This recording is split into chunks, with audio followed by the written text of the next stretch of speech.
안녕하세요. 저는 올해 30살인 여자입니다. 제가 어렸을 때 아버지가 불의의 사고로 돌아가셨고, 위로 오빠가 하나 있는데 5년 전에 결혼을 하면서 분가를 했거든요. 그래서 저는 엄마와 단둘이서 살고 있습니다.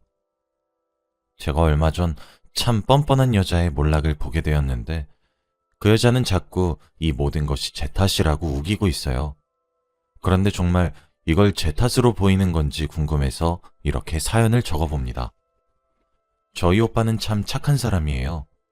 책임감도 강하고 가족이면 끔찍히 여기죠. 아마 환경적인 부분도 한몫했을 겁니다. 오빠는 당시에도 어린아이였지만 더 어린 저를 챙겨야만 했습니다. 아버지가 돌아가셨기 때문에 어머니가 나가서 돈을 벌어와야 했거든요. 하지만 오빠는 그런 제가 귀찮을 법도 할 텐데 저를 살뜰히 보살펴줬어요. 저희 엄마는 늘 미안해 하십니다. 너무 어렸을 때 어리광을 부리는 법보다 참는 법을 먼저 배우게 한 것 같다며 말이죠. 저는 그래서 오빠를 아빠처럼 여기며 자랐어요. 오빠는 제게 오빠이자 아빠였거든요. 제가 동네 골목대장들에게 괴롭힘을 당하고 있으면 슈퍼맨같이 아빠처럼 저를 찾아와서 저를 괴롭힌 아이들 눈물을 쏙 빠지게 혼쭐 내주었고, 제가 엄마에게 혼이 나면 개구진 표정을 지으며 손잡고 아이스크림을 사 먹으러 가기도 했어요. 오빠가 참는 법을 먼저 배웠기에 저는 운이 좋게도 어리광 부리는 법을 먼저 배울 수 있었습니다. 오빠는 저를 보살피는 것도, 엄마에게 버팀목이 되어주는 것도, 살림도 전부 다 잘했어요. 심지어 공부까지 잘했죠. 오빠가 수석으로 입학해서 장학금을 받았고, 대학 시절 내내 장학금을 놓친 적이 단 한 번도 없습니다. 저는 그런 오빠가 자랑스러웠어요. 그래서 제겐 오빠가 정말 특별한 사람이에요. 그런 오빠가 5년 전 결혼하고 싶은 여자가 생겼다며 새언니를 소개해 주더군요. 저와 엄마는 오빠의 결혼을 진심으로 축하해 주었어요. 아마 엄마와 저 둘 다 마음속에 오빠에게 빚을 지고 있는 느낌이 조금 있었던 것 같아요. 오빠가 어렸을 때부터 집안의 가장이 되었다는 점이 말이죠. 새언니를 소개받는 날, 제가 사랑하는 오빠의 와이프가 될 사람이니까 잘 보이고 싶었어요. 엄마랑 저는 새벽부터 일어나서 온 집안을 청소했죠. 먼지 한 톨도 나오지 않을 때까지 말이에요. 그렇게 새언니를 만났습니다. 언니는 또렷한 얼굴에 긴 생머리를 가진 사람이었어요. 활짝 웃으며 저희 엄마에게 꽃다발을 내미는 모습에 저는 바로 언니의 팬이 되었습니다. 솔직하고 털털한 모습이 너무 마음에 들었거든요. 저희 오빠도 아마 그런 모습에 끌렸었던 것 같아요. 그렇게 언니와의 첫 만남은 성공적으로 끝난 줄 알았습니다. 하루는 언니가 저희 집에 놀러 온다고 한 날이었어요. 아마 이때 상견례 일정을 잡으려고 했었던 것 같아요. 그리고 이때쯤 언니와 오빠 사이에서 결혼에 관해 좀 구체적인 의견을 주고받았던 시기였던 것 같기도 합니다. 그날 언니가 오는데 냉장고를 열어보니 언니 먹일 과일이나 주스가 하나도 없더라고요. 엄마도 그걸 알곤 제게 얼른 나가서 언니 오기 전에 사오라고 했습니다. 그래서 헐레벌떡 마트로 가서 언니가 가장 좋아한다고 했던 천도복숭아와 사과 주스를 사서 집으로 돌아가고 있었어요. 그런데 아파트 앞 주차장에서 익숙한 차에 시동이 꺼지더니 언니와 오빠가 차에서 내리는 모습이 보이더라고요. 반가운 마음에 언니랑 오빠를 부르면서 다가가려고 했는데 언니가 화를 내며 소리를 빽 지르는 모습을 보게 되었습니다. 저는 본능적으로 근처에 있는 트럭에 몸을 숨겼어요. 나가지도 못하고 옴짝달싹하지 않은 채 쪼그리고 앉아서 언니랑 오빠가 빨리 괜찮아지기를 기다렸습니다. 그때 아는 척을 하고 싶어서요. 처음엔 언니가 제게 그런 모습을 보이기 싫어할 것만 같아 숨은 건데 본의 아니게 언니와 오빠의 대화 내용을 엿듣게 되었습니다. 오빠가 언니에게 저와 엄마도 함께 사는 것이 어떻겠냐고 물어봤나 보더라고요. 언니는 오빠, 내가 왜 신혼부터 시어머니랑 아가씨를 모시고 살아야 돼? 우리 효도는 셀프로 하자, 어? 말이 되는 소리 좀 해. 대체 무슨 말을 하는 거야? 그럼 신혼생활을 넷이서 시작하자, 뭐 그런 뜻 아니야? 나랑 장난해? 라며 화를 내더라고요. 그랬더니 오빠가 언성 높이지 말고 얘기해. 아니, 지연아. 내가 지금 동생이랑 엄마랑 같이 사는 건 어떠냐고 의견을 물어본 거잖아. 지금 내 맘대로 같이 데려와서 살겠다는 게 아니야. 근데 말을 꼭 그렇게 해야 돼? 라며 조곤조곤 따졌어요. 언니는 아니 이게 부담 주는 게 아니라고? 내가 왜 결혼하면서 멀쩡한 시어머니랑 아가씨를 모셔야 해? 싫어, 싫다고. 시집살이 시키려는 수작질이래? 왜? 시어머니가 며느리 하나 얻으니까 시집살이 한번 시켜봐야 되시겠대? 아님 아가씨가 그래? 시누이짓 한번 해보고 싶대? 라며 소리를 고래고래 질러대더라고요. 오빠는 지연아, 너 말 가려서 못해? 우리 엄마랑 동생이 너한테 함부로 대한 적 있어? 그런 말 아닌 거 뻔히 알잖아. 안 그래? 아직 동생 20대 중반인데 내가 동생한테 오빠이자 아빠니까 눈에 밟히는 것 같아서 같이 사는 건 어떻겠냐고 물어본 거였어. 네가 싫다고 했으면 당연히 알겠다고 넘어갈 생각이었고. 그런데 말을 어떻게 그렇게 막 해? 하면서 언성을 높였죠. 사실 조금 놀랐습니다. 언니가 솔직한 것이 매력이라고는 생각했지만 뒤에서 저렇게 저와 엄마를 깎아내릴 수준의 말을 할 것이라곤 생각도 못했거든요. 그리고 오빠에게 저와 엄마가 걸림돌이 되는 것만 같아서 너무 미안했어요. 시간이 조금 지나자 언니는 진정했고 오빠와 언니는 대충 무마시키고 저희 집으로 올라갔습니다. 전 그로부터 10분 후 집으로 올라갔죠. 집에 도착했는데 제게 웃으면서 아가씨 하는 모습과 아까 주차장에서 엿듣다가 신우짓 하려고 그러는 거 아니냐는 목소리가 함께 들리는 듯해서 예전처럼 웃으면서 대하기가 힘들어졌습니다. 조금 불편해지더라고요. 그래도 티내지 않고 언니를 맞이했어요. 이런 작은 해프닝이 몇 번 있었지만 오빠와 언니는 결혼식을 올렸습니다. 오빠가 사랑하는 여자라는데 당연히 축복했죠. 다만 언니가 저와 엄마를 오해하지만 않기를 바랬어요. 언니와 오빠는 결혼하고 나서 1년 만에 아이를 가졌습니다. 언니가 임신을 하고 나서 저는 정말 종처럼 시종을 들었어요. 언니는 하루에도 12번은 불러제껴서 이거 먹고 싶다 저거 먹고 싶다 하며 시켜 먹었죠. 저도 취직을 해서 일을 하는 입장인데도 불구하고 매일 전화에 시달렸습니다. 오빠에겐 말도 하지 않았죠. 제가 하는 것이 당연하다고 생각했었거든요. 첫인상부터 제 마음에 쏙 들었던 언니는 어느 순간부터 온데간데 없어졌어요. 그리고 조카가 태어났습니다. 조카는 여자아이였어요. 처음 가져보는 조카인데다 처음 보는 갓난아기였죠. 너무너무 사랑스러운 겁니다. 저희 오빠도 입이 귀에 걸렸어요. 출산하고 난 이후가 몸이 더 힘든 것을 알았기에 저는 언니가 해달란 것은 다 해줬습니다. 심부름을 시키면 귀차 탄 내색도 하지 않고 말이죠. 그러던 어느 날이었어요.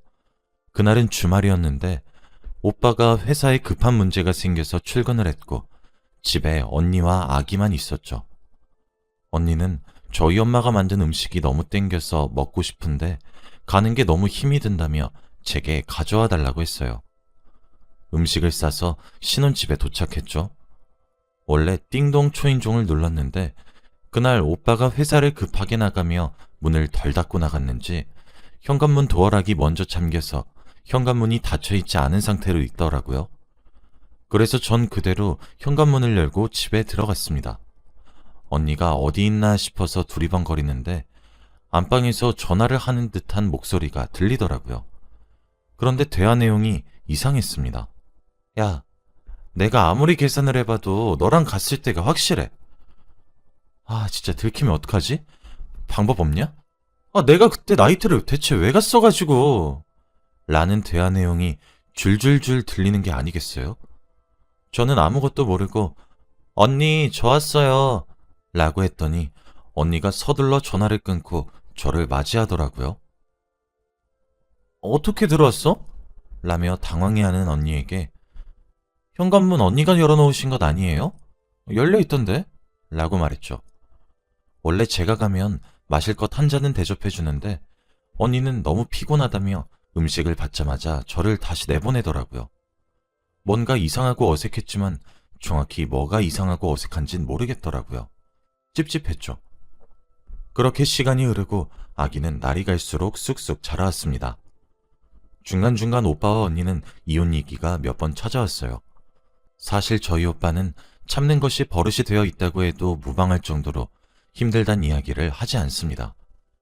그런데 오빠는 1년에 한 번꼴로 저와 술을 마시면서 이혼하고 싶다고 말했어요. 언니의 솔직하고 자유분방함이 매력적이었고 그래서 사랑하게 된 것인데 결혼하고 나니 가정에도 소홀한 것 같고 저번에 나이트도 몰래 갔다 왔다며 어떻게 해야 될지 모르겠다고 하소연을 했죠. 저는 그런 이야기를 들을 때마다 딸을 생각해야 된다. 그리고 언니도 오죽 답답하고 갑갑하면 그러겠냐. 그렇게 밖으로 조금 나돌다가 말 거다. 오빠가 좀 더 잘해주려고 노력해라. 언니도 집에 갇혀서 육아에만 신경 쓰니까 힘들어서 그런 걸 거다. 라고 하며 오빠를 달랬어요. 그런데 저도 사람인지라 자꾸 우리 오빠 마음을 힘들게 하는 언니가 예전처럼 좋지만은 않아졌습니다. 점점 미워지기 시작하더라고요. 당연히 언니와 제 사이도 점점 감정의 골이 생기기 시작했죠. 언제부터 꼬이게 된 건지 알 수 없어요. 그러다가 제가 몇 달 전부터 언니의 휴대폰을 한번 봤다가 의심이 들기 시작했습니다. 오빠와 언니의 딸이 오빠의 친자가 아닐 수도 있겠다라는 생각이 들었거든요. 언니의 휴대폰에는 아직도 딸내미 안 들켰냐? 라는 메시지가 와 있었죠. 그러더니 언니가 출산을 하고 얼마 뒤 제가 들었던 언니의 이상한 전화 내용과 눈에 보이는 이상한 메시지. 설마 아니겠지 라는 생각이 절로 들더군요. 하지만 오빠에게 들은 언니의 미심적인 행동들은 제 상상력을 부추겼어요. 저는 결단을 내려야만 했습니다. 오빠에게 친자 검사를 하라고 해야 할지 말아야 할지를 말이죠. 저는 오빠를 따로 불러내서 오빠에게 일련의 상황들을 이야기했고 내가 왜 언니를 의심하게 되었는지 말했어요. 하지만 오빠는 오히려 제게 화를 내며 언니를 왜 그렇게 몰아가냐며 오히려 혼을 내기 시작했죠. 하지만 제가 오빠에게 뿌린 씨앗이 오빠에게 불신이란 감정을 싹 틔우게 했나 보더라고요. 오빠는 결국 언니 몰래 친자검사 의뢰를 했습니다. 결과는 제가 생각했던 대로 불일치로 나왔어요. 진짜 기가 막혔죠. 어떻게 해야 되는 거냐며 오빠는 절망에 빠졌습니다. 저는 그런 오빠를 끌고 신혼집으로 들어갔어요.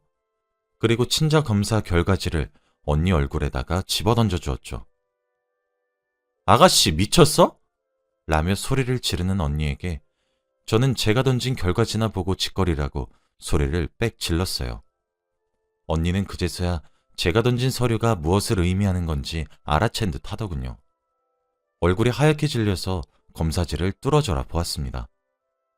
근데 그런다고 해서 검사 결과가 바뀔 리도 없었죠.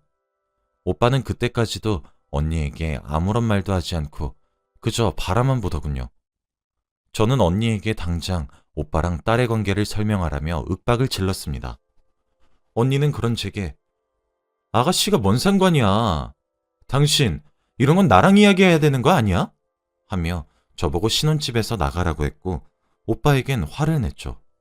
그때 제가 쌓아놨던 감정들이 터졌고 저는 언니의 머리채를 휘어잡았습니다. 언니, 왜 이렇게 뻔뻔해요? 임신 시절부터 우리 엄마랑 나 얼마나 부려먹고 출산하고 나서도 종부리듯 부리고 우리 엄마가 네 하녀야? 내가 네 발 닦겠냐고. 지금 네 딸이랑 우리 오빠랑 친자관계가 성립이 안 된다고. 이게 뭐냐고. 너 이거 나이트 가서 예상치 못하게 만들어진 애지? 너 나이트 갔었잖아. 네 딸 임신한 기간이랑 나이트 간 기간이랑 비슷했던 것 알았잖아. 라며 화를 냈습니다. 언니는 제게 머리채를 잡혀 이리 휘청 저리 휘청거리며 소리만 빽빽 질렀어요. 그때 저희 오빠가 저를 말렸습니다. 그러더니 당신 임신하고 출산하고 그 이후에도 우리 엄마랑 동생 부려먹었어? 라며 부들부들 떨며 화를 내기 시작하더군요. 언니는 무릎을 꿇고 싹싹 빌기 시작했습니다. 저도 일단 오빠를 말렸고 언니에게 어디 한번 설명을 해보라고 얘기했죠. 그리고 언니 몰래 휴대폰으로 녹음하기 시작했어요. 언니가 말한 것을 정리하자면 오빠에게 이때까지 들었던 그대로 언니와 오빠는 결혼하고 나서 정말 자주 싸웠다고 해요. 사소한 일부터 커다란 일까지. 언니는 자유롭게 풀어주지 않는 오빠 때문에 미쳐버릴 것 같았고 오빠는 가정을 가지고 있는 여자가 자꾸 집 밖으로 나돌아다니고 술 취해 들어오는 모습 때문에 미쳐버릴 것 같았죠. 그날도 언니와 오빠는 며칠 전 언니가 술에 잔뜩 취해 택시에 널브러진 채로 실려온 일 때문에 서로 언성을 높이며 싸우기 시작했습니다. 결국 언니는 한밤중에 또 집을 나가 친구 집으로 갔대요. 근데 여기부터가 가관이었습니다. 언니는 오빠가 너무 속상하게 해서 친구 집에 가서 맛있는 거나 좀 먹고 기분이나 풀려고 갔는데 친구가 나이트를 가자고 했대요. 오랜만에 신나게 놀고 싶어서 친구 옷을 빌려 입고 나이트를 갔다고 합니다. 막상 가서 노래에 맞춰 춤도 추고 그러니까 오빠가 속상하게 만들어서 망친 기분이 점점 풀리더래요. 그러다 정말 어쩌다가 무의식 중에 어떤 남자랑 눈빛이 통했고 한 번에 임신이 되었다고 하는 겁니다. 그러면서 그날 오빠가 자기를 속상하게 하지만 않았어도 이런 일은 없었겠지 않냐며 오히려 자기가 피해자라고 울더라고요. 아니 어떻게 어쩌다가 무의식 중에 그런 생각을 가질 수가 있나요? 말이 된다고 생각하세요? 진짜 기가 막혔습니다. 오빠는 화가 나다 못해 허탈해 보였고 저는 언니가 도무지 이해가 되질 않았어요. 언니, 어떻게 하면 무의식 중에 그런 부적절한 일을 일으켜요? 언니가 생각해도 변명이 너무 성의 없던 생각 안 들어요? 그리고 언니가 나이트 가서 엉덩이 실룩거리면서 실컷 놀고 낯선 남자랑 일을 벌인 게 왜 오빠 탓이에요?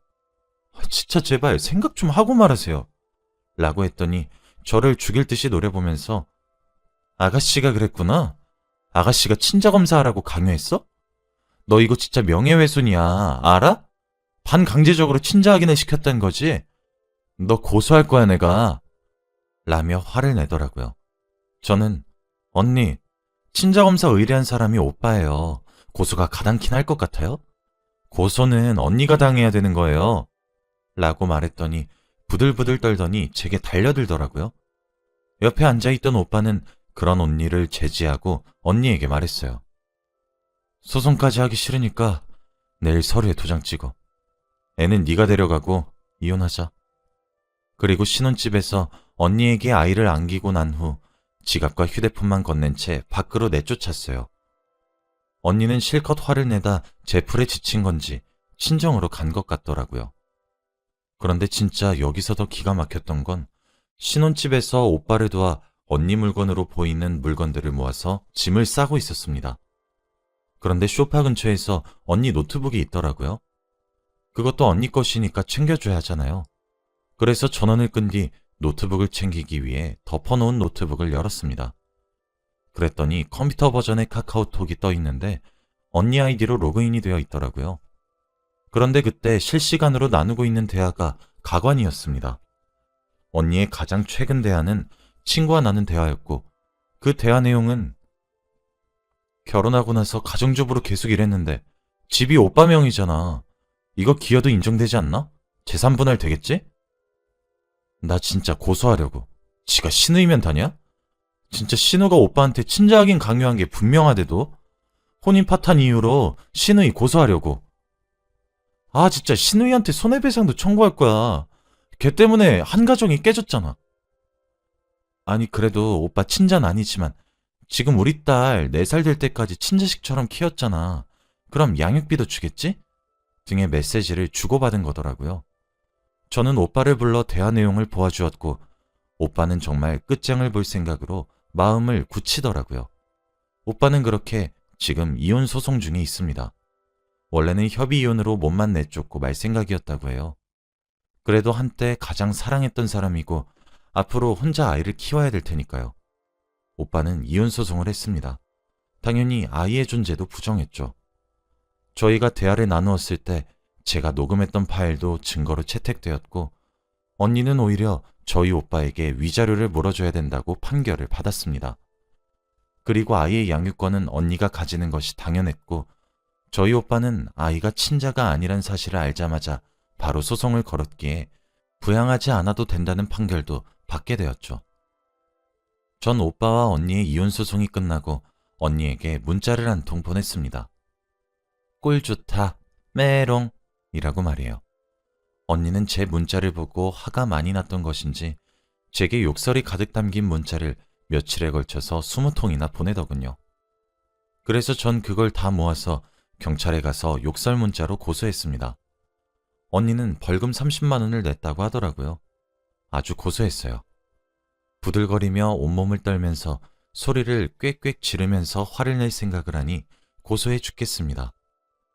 저는 나름대로 오빠의 억울함도 풀었고 복수도 해준 것 같아서 후련해요. 오빠는 아직까진 언니에게 받은 상처가 치유되지 않아서 많이 힘들어 보이지만 언제나 그랬듯 오빠가 딛고 일어설 수 있을 것이라고 믿어요. 긴 글을 읽어주셔서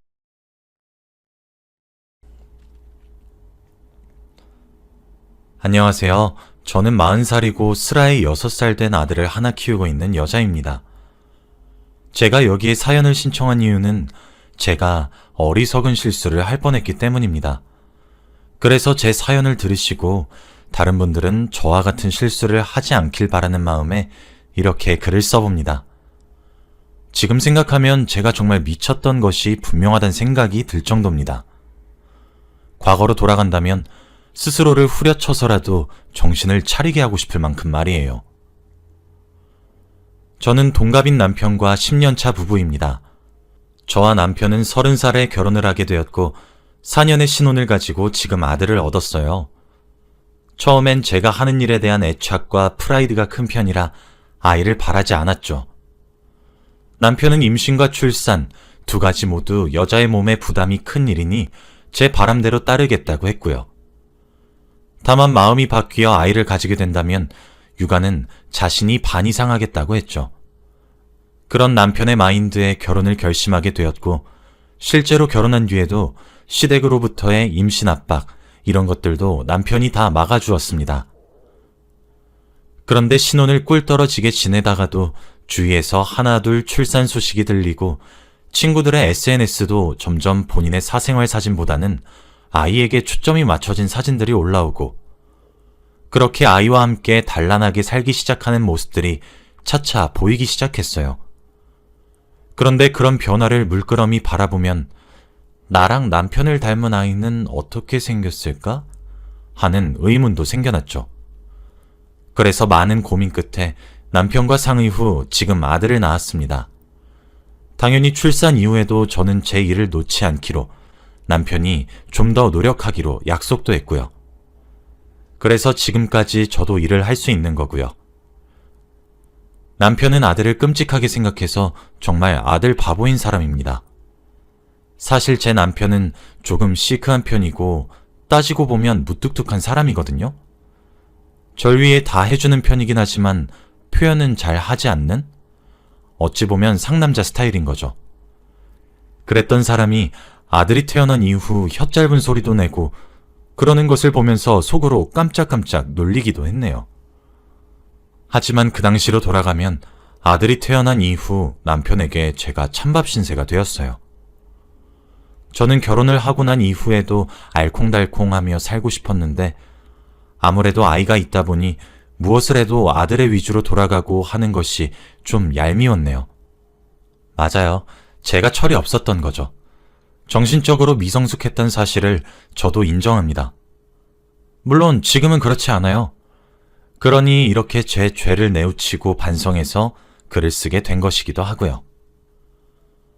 처음 아들의 신생아 시절에는 눈코 뜰 새 없이 바쁘게 지내다가 아들이 기고 걷고 뛰고 그러면서 점점 여유가 생겨났어요.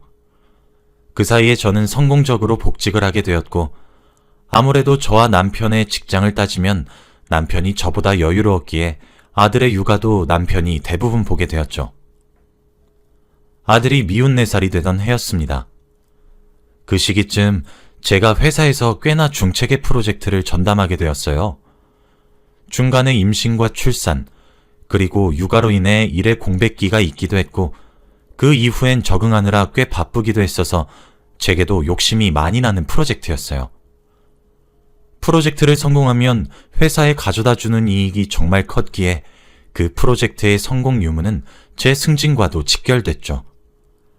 아이를 사랑하지 않는 것도 아니고 생각하지 않는 것도 아니지만 아이로 인해 공백기를 희생해야만 했던 것을 메꾸고 싶은 열망과 열의로 가득 차 있었습니다.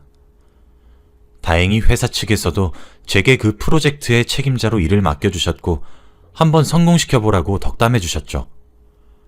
남편에게도 이 사실을 전하니 뛸 듯이 기뻐하며 축하한다고 말을 해줬고요. 그리고 무심하게 보이지만 저를 생각하는 남편의 따뜻한 마음씨에 참 사랑받고 있구나 라고 느꼈습니다. 그렇게 본격적으로 프로젝트에 돌입하게 되었어요. 그 프로젝트는 거래처 한 곳과 협업이 반드시 필요한 프로젝트였고 거래처 측 대표인 한 남성분과 저희 회사 측 대표인 제가 정말 많이 의견 조율을 해야 했어요. 처음에는 별 생각도 없었어요. 정말 아무 생각도 들지 않았고 오직 제게 승진, 성공 이런 것들만 눈에 들어왔어요.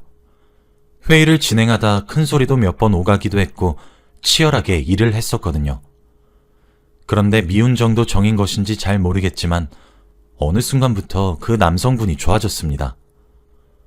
편의상 그 남성분의 이름을 민철 씨라고 할게요. 민철 씨는 제 남편과는 달리 저를 아끼듯 대해주셨어요. 그렇다고 제 남편이 저를 아끼지 않는다는 것은 아니지만 민철 씨는 엄청나게 자상하고 다정한 사람이었어요. 저나 민철 씨나 이 프로젝트의 진심이었기에 팀원들을 데리고 야근 또는 잔업을 하는 것은 당연했어요. 그리고 이 프로젝트가 협업이긴 하지만 이끄는 쪽은 저희 쪽이었고 거래처 쪽은 도움을 주는 쪽이어서 저희 회사의 거래처분들이 프로젝트 때문에 기간제로 출근을 하셨거든요. 그래서 저희 팀 옆에 비어있는 쪽을 차지하셨고요. 하루는 야근을 한 날이었습니다. 그때 다른 사람들은 다 퇴근을 한 이후였어요. 저는 회사에 남아 있었고요. 프로젝트 때문에 제가 남아있던 것은 맞지만 책임자인 저 혼자만의 일이었기 때문에 다른 사람들은 다 퇴근을 한 것이었죠. 한창 사무실에 혼자 남아서 열심히 일에 몰두하고 있는데 누가 책상을 똑똑 두드리더군요. 민철 씨였습니다. 민철 씨는 초밥을 포장한 것을 들어서 제게 보여주며 살짝 흔들어 보였어요. 선주 씨, 저녁 아직이죠? 먹고 하세요. 그제서야 시계를 보니 10시가 다가오고 있었고 허기짐이 느껴지더라고요. 민철 씨, 퇴근 아직 안 하셨어요? 라며 저와 민철 씨는 초밥을 나눠 먹기 시작했습니다. 그때 마침 딱 제 밥을 챙겨온 민철 씨가 너무 고마웠습니다. 동료로서 말이에요. 아니요. 저도 저 혼자 남아서 야근 좀 하다가 퇴근하는 길이었는데 선주 씨만 혼자 남아있는 게 보이더라고요. 그래서 저도 밥 먹을 겸 선주 씨 것도 챙겨드릴 겸 겸사겸사 사온 거고요. 부담 느끼지 마세요. 민철 씨 진짜 너무 고마워요. 안 그래도 슬슬 배가 고프던 참이었거든요. 이 집 초밥 진짜 맛있는데 제가 회사 근처에서 제일 좋아하는 초밥집이에요. 잘 먹겠습니다. 그러면서 저와 민철 씨는 처음으로 편안하게 웃으면서 대화를 나눴어요. 그때 민철 씨는 저보다 2살 어린 사람이고 미혼이며 저는 아이가 있는 유부녀란 사실도 말을 했고 결혼을 곧 해야 한다는 민철 씨의 말에 저도 결혼해서 행복하고 남편을 만나 행복하다고 자랑도 했죠. 아마 그 순간이 저와 민철 씨가 사적으로 그렇게 대화를 나눈 적은 아마 그때가 처음이었을 겁니다. 그때 뭔가 낯설지 않은 두근거림이 느껴졌고 전 애써 그것을 무시했죠. 하지만 그날 이후부터 종종 제게 다정하게 다가오는 민철 씨가 점점 눈에 들어왔고 처음엔 제가 도끼병일 거다, 착각일 것이다, 자기암실했지만 민철 씨의 마음에도 제가 들어가 있던 사실을 알게 되었죠. 저랑 개인적으로 연락을 주고받거나 따로 만나거나 그러진 않았습니다. 하지만 제가 목이 마르다고 한마디만 해도 총알같이 튀어나가 제가 마실 것들을 챙겨주거나 제가 혼자 야근을 하게 되는 날에는 민철 씨도 남아서 야근을 했고 그럴 때면 항상 민철 씨가 맛있는 음식을 포장해와서 저와 둘이 나눠 먹었어요. 그리고 저를 해실해실 웃으면서 쳐다보곤 했죠. 뭔가 제가 너무 좋아서 해실거린다는 느낌이 팍팍 들 정도로 말이에요. 그리고 또 제가 맡았던 프로젝트가 몇 달 정도는 심혈을 기울여야 했고 야근 같은 것들도 매우 필수였기 때문에 중간중간 팀원들의 사기를 끌어올리기 위해 회식도 하고 그랬어요. 그럴 때마다 항상 민철 씨는 저와 같은 테이블 바로 옆자리에 앉아 제 앞접시에 이것저것 덜어준다거나 맞은편에 앉은 직원과 얘기를 나누다가도 제가 흘리거나 하면 대화를 하는 중에도 제가 휴지를 집어들어 건네주기도 했고 그런 친절한 매너들을 제게 보여주었어요. 그리고 저도 그런 민철 씨가 솔직하겐 싫지 않았습니다. 무심하고 시크하던 남편만 보다가 제게 정말 다정하고 자상하게 아껴준다는 느낌이 팍팍 들게 하는 민철 씨를 보니 흔들렸던 것도 사실이고요. 그런 아슬아슬한 줄타기가 지속되던 와중에 저도 어느 틈엔가 그 순간을 즐기고 있더군요. 책임자들끼리 야근을 하게 되거나 책임자들끼리 해결해야만 하는 일이라던가 그런 것들이 예전에는 귀찮고 싫었는데 은근히 바라고 있는 제 자신을 보게 되었고 둘이서만 미팅을 해야 하는 날이 오면 그날 아침부터 콧노래를 흥얼거리는 절 발견했어요. 제가 민철 씨와 스킨십을 하거나 그 이상의 관계로 발전하거나 그랬던 것은 아닙니다. 그런 것들은 일절 없었어요. 그저 업무를 핑계로 알콩달콩 했을 뿐이죠. 퇴근하고 집에 들어와서 제게 다녀왔냐 물어보는 아들과 남편의 얼굴을 보면 저도 당연히 미친 듯이 찔렸어요. 하지만 그럴 때마다 합리화를 하게 되더군요. 내가 민철 씨랑 뭔 짓을 한 것도 아니잖아 하면서 말이에요. 그러던 어느 날이었습니다. 여자에게 촉이 있고 그 촉은 육감이니까 무시하지 말라는 뭐 그런 말이 있잖아요. 그런데 남자에게도 그런 촉이 있었던 것 같더군요. 그날도 여전히 전 늦게 퇴근을 했고 집에서 반갑게 맞아주는 남편과 아들의 마중조차 불필요하게 느껴졌고 빨리 씻고 누워서 자고 싶었습니다. 다음 날은 주말이라 늘어지게 늦잠을 자야겠다 생각하며 빠르게 씻고 터덜터덜 침대로 걸어가 털썩 누웠죠. 그리고 바로 눈을 감았고 잠에 들었습니다. 한참 잠에 빠져 있다가 새벽녘에 잠시 눈을 뜨게 되었습니다. 자고 있는데 갈증이 너무 심하게 나서 목이 마르더라고요. 부엌에 가서 물이나 한 잔 마셔야겠다는 생각이 들어 눈을 뜨고 일어났어요. 그런데 옆자리가 싸늘하더군요. 남편이 없더라고요. 저는 엥? 하는 마음에 방문을 열고 거실로 나가니 그 새벽에 모든 불을 끄고 남편이 소파에 홀로 앉아 있었어요. 여보? 하며 다가가는 제 인기척 소리도 못 느낄 정도로 심각하게 생각에 빠져 있었어요. 제가 가까이 다가가자 흠칫 놀라더니 고개를 획 하고 돌리더라고요. 전 그때까지도 아무것도 모른 채로 안 자고 여기서 뭐해? 라며 물어봤어요. 그런데 아무것도 아니야 라고 대답하는 남편의 목소리에 물기가 어려있는 것이 아니겠어요? 그 순간 잠이 확 달아나서 여보, 울었어? 무슨 일이야? 뭔 일이라도 생겼어? 하며 질문을 다다다 쏟아냈어요. 그제서야 남편의 눈에 물기가 묻어있고 목소리가 잠긴 것이 새벽 내내 훌쩍였구나 싶어서 심장이 철렁 내려앉는 것 같더라고요. 그때까지만 해도 제가 남편이 운 이유라는 것은 생각지도 못하고 있었으니까요. 다그치는 제 말에 남편은 차분하게 이야기를 시작했습니다. 사실 저는 잠꼬대가 많이 심한 편입니다. 아직 이 나이가 되도록 잠투정을 하기도 하고요. 많은 잠꼬대들 중 하나가 뭐냐면 저는 자고 있는데 옆에서 누군가 말을 걸면 대답을 한다는 겁니다. 그리고 저는 그 대답한 순간들을 당연하게도 하나도 기억을 하지 못하고요. 남편의 말에 따르면 그날따라 피곤해 보이는 제 모습이 뭔가 다른 날과 조금 다르게 느껴졌다고 하더군요. 저와 남편은 생전 서로의 휴대폰을 몰래 훔쳐보거나 확인하거나 하는 행동들을 하지 않습니다. 서로를 믿기 때문에요. 그런데 그날 피곤해 지쳐 쓰러져 자는 저를 보며 왠지 휴대폰을 확인해봐야 할 것 같다는 생각이 들었답니다. 저도 휴대폰에 따로 잠금을 해놓거나 그런 것이 아니었기 때문에 남편이 수월하게 봤겠죠. 사실 봐도 상관이 없기도 했고요. 그런데 그날 밤에 하필 민철 씨가 제게 개인적이고 사적인 연락을 처음으로 했다고 하더군요.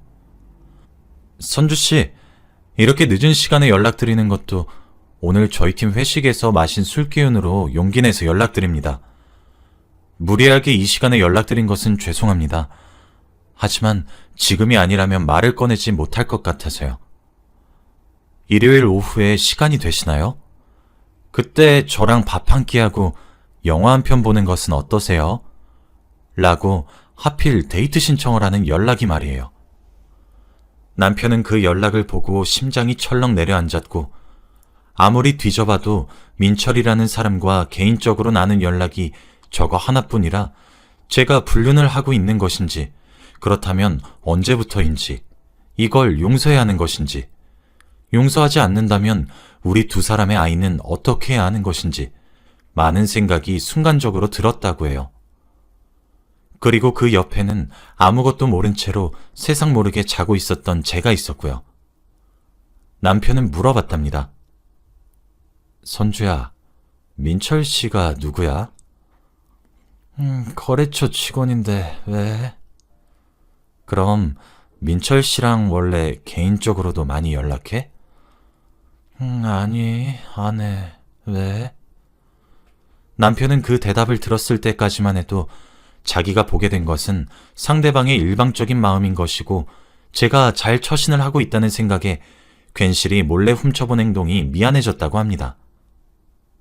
하긴, 선주야 미안해. 민철 씨가 너한테 개인적으로 연락한 거 몰래 봐서. 라고 한 남편의 혼잣말에 아니야, 흔들리고 있는 내가 더 미안하지. 라고 제가 대답했다고 하더라고요. 남편은 제 대답이 당연히 믿기지 않았고 수차례 계속 물어봤다고 합니다. 그렇게 저는 좔좔좔 대답을 하게 된 것이고 남편이 새벽 내내 거실에서 홀로 훌쩍이며 생각에 잠겨야 했던 것이죠. 당연히 저는 미안하다고 사죄했습니다. 여보, 미안해. 그렇다고 해도 나는 당신이랑 내 아들 뿐이야. 가정을 버리려고 하는 마음? 애초에 먹지도 않았고 그래서 지금까지 선을 지켰던 거고. 그래, 당신이 들은 것처럼 흔들리지 않았다고 말하지 않을게. 그건 거짓말이니까. 하지만 그뿐이야. 당신이 본 연락도 처음으로 받은 개인적인 연락이었고 사적으로 만나지 않았어. 당연히 정리할 생각이었고 이런 감정을 느끼는 나 자신도 스스로 갈무리하려고 했어. 진심이야. 난 당신밖에 없는걸. 정말이니까 믿어줘. 남편은 생각할 시간이 필요하다고 했고 주말 동안 제게 집을 비워달라고 요구했습니다. 저는 그 말에 남편에게 더 애걸을 해볼까 싶기도 했지만 남편의 상처받은 표정을 보니 가슴이 철렁 내려앉았고 남편이 원하는 대로 집을 비우기 위해 지갑과 휴대폰만 챙기고 옷만 갈아입고 집을 나왔습니다. 집 근처에 있는 모텔에 홀로 무작정 들어갔고 방에 들어가 정막이 흐르는 방에 홀로 앉아 있으니 현실감이 확 들더군요. 내가 무슨 짓을 한 거지? 내가 미쳤던 건가? 내가 남편을 두고 지금 엄한 사람한테 지금? 너 미쳤니? 하면서요. 그제서야 남편이 제게 마음이 떠나도 저 또한 민철 씨에게 흔들렸던 사실이 있으니 억울해할 수도 없고 마냥 무서워지기 시작했습니다. 입장을 바꿔서 생각해보니 남편이 저 말고 다른 여자에게 흔들렸던 사실을 제가 알게 된다면 전 바로 지옥 같은 감정을 겪겠다는 생각이 들더군요. 그제서야 고개를 드는 죄책감과 자책감, 그리고 스스로에 대한 실망감에 눈물이 주룩 나왔고 슬퍼하고 있는 제 자신이 그토록 이기적이고 가증스러워 보일 수가 없었어요. 그리고 마침 그때 남편이 읽기만 하고 답장하지 않은 민철 씨의 연락이 한 통 더 왔어요. 선주 씨, 대답해 주시면 안 될까요? 하고 말이에요. 저는 민철 씨, 저는 직장에서도 괜한 구설수에 휘말리고 싶지도 않고 민철 씨에게 그런 사감은 없습니다. 업무적으로 사무적이게 대해주세요. 그동안 친절을 베풀어 주신 것은 감사하게 생각합니다만 저는 가정이 있는 여자이며 제겐 금쪽 같은 아들도 하나 있습니다. 가볍게 가정을 깨트리고 싶지도 않고 민철 씨와 그런 관계로 발전하고 싶지도 않아요. 죄송합니다. 하지만 저도 민철 씨도 좋을 것 하나 없으니 좋은 동료로 지내고 싶어요. 민철 씨도 좋은 분이니 좋은 분 곧 만나실 수 있을 겁니다. 수고하세요. 라고 답장을 보냈어요. 민철 씨는 제 답장을 읽고 한참 말이 없더니 답장을 보내왔더군요. 선주 씨, 우선 제 마음을 막무가내로 밀고 나가서 그래서 곤란하게 만들어 죄송합니다. 이 나이 먹고 정말 부끄러운 말이지만 제가 선주 씨 참 많이 좋아했습니다. 20대 초반에나 느껴졌던 것 같은 설레임과 두근거림으로 회사 가는 것도 즐거워졌고요. 당연히 저도 선주 씨가 가정이 있는 사람이란 걸 알기에 감히 사귀겠다고 생각한 적은 없습니다. 그냥 옆에서 자주 보고 싶었고 친하게 지내고 싶었고 웃는 모습이 예쁘셔서 더 잘해주고 싶었어요. 정말 단지 그뿐입니다. 하지만 선주 씨 답장을 보니 그것조차 제가 곤란하게 해드리는 것 같네요. 이제 마음 접을 테니 너무 무섭게 대해주지는 말아주세요. 월요일에 아무렇지 않은 얼굴로 뵙겠습니다. 좋은 주말 보내세요. 라고 말이에요. 저는 이렇게 쉽게 정리할 수 있었는데 왜 하지 못했던 것인지 스스로가 너무 원망스러웠습니다. 그리고 하루가 지난 일요일 늦은 점심쯤 다행히 남편이 집으로 들어와서 이야기 좀 하자고 하더군요. 집에 들어가니 남편은 아들이 큰 소리가 나는 것에 놀랄 수도 있어서 앞집에 맡겼다고 했어요. 그렇게 식탁에 마주 앉았고 정막만 흘렀죠. 그 정막을 깨트린 것은 저였습니다. 저는 울먹이는 목소리로 남편에게 잘못을 빌었어요. 염치 없지만 용서해달라고 말이에요. 결론적으로 말을 하면 남편은 저를 용서했습니다. 선주야, 사실 정말 커다란 상처를 받았어. 그래, 속마음을 누가 알겠니? 하지만 결국 내가 표현이 서툴렀던 것이 널 그렇게 만들었던 것은 아닌지 죄책감도 들더라. 네 말 믿어. 네가 잠버릇으로 아무런 사이가 아니라고 말을 했고 개인적으로 친분을 나누지 않았고 끝까지 발전해서 불륜을 저지른 것도 아니고 속마음으로만 잠깐 흔들린 거잖아. 나는 그 잠깐 흔들린 시간 때문에 너와 이룬 내 가정을 깨고 싶지 않아. 불륜을 한 것은 아니니까. 그러니까 빠르게 마음 정리하고 돌아와. 기다릴게. 하지만 속마음에서 끝내야 될 거야. 여기서 더 발전한다면 난 너랑 이혼하는 것도 진지하게 고려하게 될 것 같거든. 그러니 빨리 정리해. 그리고 우리 다시 노력하자. 응? 저는 남편의 말에 오열하며 여보, 고마워. 정말 고마워. 내가 정말 미쳤었나 봐. 당신이 이렇게 날 사랑하는데 내가 잠시 돌았던 게 분명해. 나 어제 그렇게 집 나가고 나서 깨달았어. 내가 눈에 뭔가 씌었던 것이 분명하다고. 정말 미안해. 염치 없지만 용서해줘서 너무 고마워. 앞으로 잘할게. 내가 더 노력할게. 그리고 민철 씨랑은 어제 정리했어. 그러니 안심해. 앞으로 2번 다시 이런 일이 일어나지 않을 거야. 라고 말을 하며 어제 민철 씨와 나눈 대화를 보여주었고 저와 남편은 서로 부둥켜 안고 엉엉 울었습니다. 그렇게 전 용서를 받을 수 있게 되었고 남편도 제게 표현을 더 해주려고 노력하고 저 또한 그런 남편의 모습에 큰 죄책감을 느끼며 제 진실을 어필하려고 노력했습니다. 시키지 않아도 뭘 하고 있는지 사진 찍어 보내고 무슨 일이 있었는지 조잘조잘 말을 해주고 휴대폰 확인을 하라고 손에 쥐어주면서까지요. 남편은 그럴 필요 없다고 말을 하지만 제가 그러고 싶어서 남편에게 꼭 쥐어줍니다. 세월이 지난 지금은 그때의 일이 단순 해프닝으로 되어 있고 저와 남편의 사이 또한 무척 좋습니다. 아마 저는 남편의 커다란 사랑을 몰랐던 어리석었던 과거의 제가 용서되지 않을 것 같습니다. 그리고 평생 동안 남편의 태평양같이 넓은 마음에 감사함을 느낄 것 같고요. 그 사건 이후 남편은 정말 많이 달라졌습니다. 절 사랑하고 있고 아끼고 있다는 것을 직접적으로 표현해주기 시작했고 저 또한 아무리 일이 좋아도 일보다 제 가족을 우선순위로 만들었습니다. 아들의 육아를 남편이 거의 다 했던 것도 부족한 실력이지만 제가 더 노력하려고 했고요. 그래서 저희 부부 사이는 그 옛날 어떤 순간보다도 더 애틋하고 금슬이 좋습니다. 여기까지가 제 이야기입니다. 실수를 저질렀지만 반성했던 저도, 그리고 실수에도 관용을 베풀었던 제 남편도 서로에게 고맙다고 얘기합니다. 그러니 여러분들은 저와 같은 실수를 저지르지 마세요. 정말 평생을 함께할 반려자의 가슴에 씻을 수 없는 상처를 내는 일이며 잃어버린 신뢰를 다시 쌓아가는 것 또한 정말 힘든 일이거든요. 그러니 애초에 그러지 않길 바라며 이만 글을 마칩니다. 들어주셔서 안녕하세요. 저는 30대 남자입니다. 저는 사랑하는 4명의 딸과 하나밖에 없는 아내와 함께 살고 있어요. 저희 집은 딸 부잣집이고 딸들 먹는 것만 봐도 배가 잔뜩 부릅니다. 다들 저희 집에 딸만 4명이라고 하면 놀라세요. 시댁에서 아들을 원하지 않았냐, 아들을 낳고 싶지 않았냐고 하면서 말이죠. 사실 저희가 지금 이렇게 행복하게 살게 된 것도 오래되지 않았어요. 저희 집에서 워낙 아들 하는 어머니 때문에 저희 아내가 고생을 좀 했거든요. 지금은 완전 깔끔하게 상황이 종료된 상황이고 저와 아내 둘 다 아들 생각은 전혀 없습니다.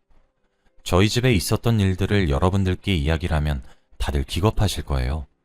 갑자기 결혼을 하고 싶지 않다는 생각이 드실 수도 있습니다. 그래도 끝까지 재밌게 들어주셨으면 좋겠어요. 저는 지금의 아내와 어린 나이에 결혼을 했습니다. 둘 다 취업을 한 지 얼마 되지 않은 사회 초년생 때 결혼식을 올렸죠. 다들 돈도 얼추 모으고 안정적인 직업을 가졌을 때 결혼을 한다고 하잖아요.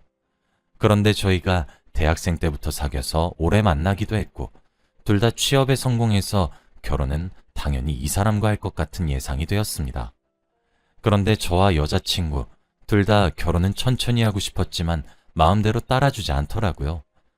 여자친구는 어느 날 갑자기 저에게 임신을 했다고 고백했고 저는 바로 결혼을 하자고 했습니다. 남자친구로서 당연히 책임을 져야 한다고 생각했고 예상보다 조금 이른 결혼일 뿐이지 이 여자와 결혼 생각을 하지 않았던 것이 아니었기 때문에 쉽게 결정할 수 있었어요. 하지만 저희가 아직 20대 중반이고 모아둔 돈도 없었을 뿐더러 부모가 될 자격이 없는 것 같았습니다. 그리고 무엇보다 여자친구가 외동딸이라 여자친구네 집에서 반대가 심할 것 같았죠. 당연하게도 여자친구네 집에 인사를 드리러 갔을 때 많이 혼났습니다. 아직 앞날이 창창한 애를 임신시켰다며 제가 남편으로서 많이 철이 없다고 했죠. 제가 죄인이라고 생각했고 저는 여자친구네 부모님에게 평생 안 굶기고 책임지겠단 말만 했습니다. 결국 어찌저찌 행복하게 살라는 말을 하셨고 저희 집으로 가게 되었죠. 저희 집은 그래도 여자친구네 집보다 많이 유했어요. 저희 아버지는 몸에 화가 많이 없는 편이고 어머니는 항상 손주가 보고 싶다고 노래를 부르셨거든요. 그래서 저희 부모님에게는 허락은 받은 상태였고 간단히 인사만 드리러 간 거였습니다. 여자친구가 집에 들어가자마자 어머니는 버선발로 나오셔서는 아이고 우리 손주 왔네 이러면서 여자친구 배를 꿰뚫어 보셨어요. 그러면서 당연히 아들이겠지? 라고 하시더라고요. 사실 저희 어머니가 굉장히 남자 손주를 가지고 싶어 하세요. 결혼하기 전부터 저에게 주입식으로 아들을 낳아야 한다. 아들을 낳지 않는 며느리는 며느리 취급을 받을 수 없어. 라고 하시면서 세뇌하셨어요. 그럴 때마다 저는 어머니가 이해가 되지 않았고 오히려 딸을 낳고 싶다고 으름장을 놓았죠. 그러면 어머니는 화를 불같이 내면서 어디 이 집에서 딸이란 말을 해? 라고 하셨습니다. 저희 집이 저와 남동생뿐이라 딸이 없어요. 그게 어머니는 평생의 자랑이라고 합니다. 어머니의 시어머니한테 아들만 2명을 낳아서 칭찬을 정말 많이 받았다네요. 아무튼 저는 여자친구가 걱정이 되긴 했지만 제가 옆에서 잘해야 한다고 생각했습니다. 그렇게 양가 부모님들께 인사를 드리고 상견례를 진행했어요. 저와 여자친구 그리고 여자친구네 부모님은 당연히 분가하기 원했어요. 편안하게 둘이서 신혼생활을 즐기고 싶기도 했고 어머니 밑에서 살면 아내가 많이 힘들 것 같았거든요. 그런데 어머니는 그게 무슨 소리냐며 말을 딱 잘라 말하셨습니다. 사돈, 그게 지금 무슨 소리세요? 얘네 지금 나이도 어려서 애 낳으면 제대로 키우지도 못할 게 뻔해요. 애도 키워본 사람이 키워야죠. 저도 며느리가 임신하지 않았으면 분가하라고 했을 겁니다. 그런데 어린 나이에 애를 베고 와가지고 둘이서 어떻게 키우겠다는 거예요? 제가 많이 돌봐주고 애 좀 큰 다음에 분갈해도 늦지 않아요. 어머니의 말을 듣고 제가 원래 육아는 배우면서 실력이 느는 거예요. 저와 아내가 알아서 잘할 테니까 너무 염려하지 마세요. 라고 했다가 욕을 엄청 먹었습니다. 어머니의 고집을 꺾을 수는 없었고 아내도 결국 꼬리를 내리고 말았죠. 그리고 결혼식을 올린 뒤 아내는 시댁살이를 시작했습니다. 그때까지 아내의 배가 조금씩 나오기 시작했고 스트레스도 받지 않아야 하고 한창 중요할 시기였어요. 그런데 제가 회사를 다닌다고 집안에 조금 소홀했나 봅니다. 아내가 저희 어머니 때문에 스트레스를 많이 받고 있었더라고요. 저는 퇴근하고 항상 바로 잠에 들어서 아내와 이야기할 시간이 없었는데 어느 날 아내가 울면서 말하더라고요. 그때는 결혼한 지 2달 정도 되었던 때라 아무 일도 없는 줄 알았습니다. 그런데 아내는 저에게 울면서 여보, 나 너무 힘들어 라고 하며 털어놓았죠. 아내의 말을 들어보니 저희 어머니가 제정신이 아닌 것 같았어요. 제가 출근하고 나서 어느 날 어머니가 점집에 가자고 했대요. 그래서 영문도 모르고 따라 나섰는데 갑자기 아내를 치고 점쟁이가 말을 했다고 합니다. 아직은 안 보이는데 그래도 혹시 모르니까 첫째 이름은 준호라고 해. 어머니는 아들을 낳게 하기 위해서 아이의 이름을 정하기 위해 찾아간 거였습니다. 그리고 어머니는 그날부터 아내 뱃속에 있는 아이한테 준호야 거렸죠. 아직 성별도 확인하지 못했는데 남자아이 이름으로 확정 지어버리니까 혹시라도 딸이 나오면 이름과 성별이 맞지 않을 것 같아서 아내가 솔직히 말했다고 합니다. 어머니, 그래도 딸이 나올 수 있는데 준호란 이름은 너무 남자아이 이름 아닌가요? 이 말을 하자마자 어머니는 아내 입을 찰싹 때리면서 어디 감히 우리 집에서 딸이란 단어를 사용해? 그 말 금기한 거 몰라? 당장 나무 잡고 퇴퇴퇴해 라고 하셨대요. 그리고 점쟁이가 준호라는 이름을 많이 불러줘야 아들이 된다는 이상한 말을 했고 그 뒤로 어머니는 저희 아내 이름을 준호 엄마라고 했습니다. 그런데 이게 끝이 아니에요. 이름을 짓는데 돈이 왜 이렇게 비싼지 몇백만 원이나 들었다고 합니다. 그런데 어머니는 당연하다는 듯이 아내한테 돈을 지불하라고 했고 아내는 영문도 모른 채 끌려와서 원치 않은 아이의 이름을 듣고 몇백만 원을 지불했다고 해요. 대출까지 받아가면서 돈을 냈다고 하더군요. 저는 화가 미친 듯이 났습니다. 자려고 하는데 화가 머리끝까지 나서 안방문을 열고 어머니한테 미친 듯이 따졌어요. 엄마, 미쳤어요? 저희가 딸을 낳든 아들을 낳든 상관 쓰지 말라고요. 저희 애고 저희가 알아서 잘 키울 거니까 어머님 참견하지 마세요. 저는 이 말을 내뱉고 방으로 다시 돌아왔고 아내한테 그동안 몰라서 미안했다고 사과했습니다. 그래도 아직 결혼한 지 얼마 되지 않아서 어머니의 아들 강요가 이렇게 빨리 시작될 줄은 전혀 몰랐는데 그건 저만의 착각이었더군요. 어머니는 그 뒤로 조금 잔소리를 줄이시는 것 같았습니다. 그리고 아내가 첫째를 낳았는데 딸이었어요. 저는 솔직히 딸을 더 원했기에 너무 기뻤습니다. 그런데 어머니는 둘째 얼른 계획해라. 아들을 낳아야 우리 아들이 편해. 라고 하시며 아직 산후조리도 제대로 시작하지 않은 아내한테 그런 말을 내뱉고 집으로 돌아가셨습니다. 아내는 힘들게 낳은 아이가 축복받지 못하니 너무 속상해했고 저는 그 옆에서 위로할 수밖에 없었죠. 한 집에서 어머니와 딸 그리고 아내가 같이 있으니 신경전이 장난 아니었습니다. 어머니는 늘 아니 꼽게 딸을 바라봤고 그 사이에서 아내는 딸을 키워야 했죠. 매일같이 신경전을 벌였고 제가 없을 때는 아버지가 아내를 많이 도와주었습니다. 그래서 조금이라도 아내가 편하게 육아를 할 수 있었어요. 매일 딸이 울 때마다 어머니는 아이 입을 막으라니 밖에 내다 버리라니 보육원에 보내라고 하면서 막말을 해댔고 그때마다 아버지가 어머니를 혼냈죠. 그렇게 아내는 눈칫밥을 먹으며 육아를 했고 첫째 아이가 얼추 컸을 때 저희에게 두 번째 축복이 찾아왔습니다. 아내가 둘째를 임신했어요. 저는 너무 기뻐서 동네방네 소문을 내고 다녔고 어머닌 그때부터 아내에게 잘해주기 시작했습니다. 그리고 이번에는 점집에서 민호란 이름을 가지고 왔다며 아내에게 민호 엄마라고 부르며 온갖 일을 다 시켰죠. 아내가 임신을 하고 움직이는 것을 많이 힘들어했는데 어머니가 원래 아들은 강하게 키워야 해. 뱃속에서부터 아들처럼 키워야지. 라는 이상한 말을 하기 시작하면서 아내를 괴롭혔습니다. 저는 한창 둘째 아이까지 생기는 마당에 가장으로서 돈을 많이 벌어야 한다는 책임감이 생겨서 야근을 밥 먹듯이 했고 집안 사정을 잘 몰랐습니다. 그런데 저도 모르게 아내가 괴롭힘을 많이 당했더라고요. 그래도 아버지 덕분에 지금까지 버틸 수 있었는데 도저히 안 되겠다며 저에게 분갈하자고 했습니다. 모아둔 돈이 없긴 했지만 그래도 아내가 힘들다고 하니 단칸방이라도 구해서 나가기로 했어요. 부모님 앞에서 분갈하겠다고 못을 박았더니 어머니가 갑자기 충격적인 반응을 보였습니다. 한 번도 그런 적이 없으신 분이 거실에 벌러덩 대자로 누우면서 안 돼! 분가 절대 안 돼! 라고 하시면서 떼를 쓰기 시작했거든요. 저희 부부와 아버지는 어머니의 그런 행동을 처음 봐서 당황스러울 지경이었습니다. 그러면서 어머니는 이번엔 진짜 아들이랬어! 라고 했죠. 솔직히 혼자 마음속으로 어머니가 드디어 제정신이 아닌 것 같다는 생각을 했습니다.